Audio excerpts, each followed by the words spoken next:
ಎಲ್ರಿಗೂ ನಮಸ್ಕಾರ. ಗಣಿತವನ್ನು ಯಾಕೆ ಕಲಿಬೇಕು ಅನ್ನೋ ಪ್ರಶ್ನೆ ಎಲ್ಲರ ತಲೆಯಲ್ಲೂ ಇರುತ್ತೆ. ಅದಕ್ಕೆ ಉತ್ತರವನ್ನು ನಮ್ಮ ಶಾಲೆಯ ವಿದ್ಯಾರ್ಥಿಗಳು ಈಗ ಹೇಳ್ತಾ ಇದ್ದಾರೆ, ಕೇಳೋಣ ಬನ್ನಿ. ಗಣಿತವನ್ನೇಕೆ ಕಲಿಯಲೇಬೇಕು, ಲೆಕ್ಕವನ್ನೇಕೆ ಬಿಡಿಸಲೇಬೇಕು? ತಾರ್ಕಿಕ ಜ್ಞಾನ ಹೆಚ್ಚಿಸಿಕೊಳ್ಳಲು, ಸರಿಯಾದದನ್ನೇ ಆರಗಿಸಿಕೊಳ್ಳಲು, ಇರುವುದು ಬಳಸಿ ಗುರಿಯನ್ನು ಮುಟ್ಟಲು. ಗಣಿತವನ್ನೆಲ್ಲರೂ ಕಲಿಯಲೇಬೇಕು, ಗಣಿತದ ಜ್ಞಾನ ಪಡೆಯಲೇಬೇಕು. ಪ್ರಶ್ನೆಯ ತಿರುಳನ್ನು ಅರ್ಥೈಸಿಕೊಳ್ಳಲು, ಕಲಿತಿಹ ಜ್ಞಾನವನ್ನು ನೆನಪಿಸಿಕೊಳ್ಳಲು, ಪರಿಹರಿಸುವ ಪರಿಯನ್ನು ತಿಳಿಯಲು. ಲೆಕ್ಕವ ಎಲ್ಲರೂ ಬಿಡಿಸಲೇಬೇಕು, ಗಣಿತ ಜ್ಞಾನ ಪಡೆಯಲೇಬೇಕು. ನಿರ್ದಿಷ್ಟವಾದ ಚಿತ್ರವ ರಚಿಸಲು, ಕೌಶಲ್ಯವನ್ನು ಕರಗತಗೊಳಿಸಲು, ಮೇಯ ಪ್ರಮೇಯದ ಹೂರ್ಣವ ಸವಿಯಲು. ರಚನೆ ಸಾಧನೆ ಮಾಡಲೇಬೇಕು, ಗಣಿತದ ಜ್ಞಾನ ಪಡೆಯಲೇಬೇಕು.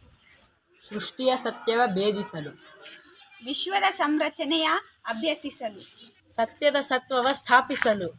ಗಣಿತದ ಅಧ್ಯಯನ ಸಾಗಲೇಬೇಕು, ಗಣಿತದ ಜ್ಞಾನ ಪಡೆಯಲೇಬೇಕು.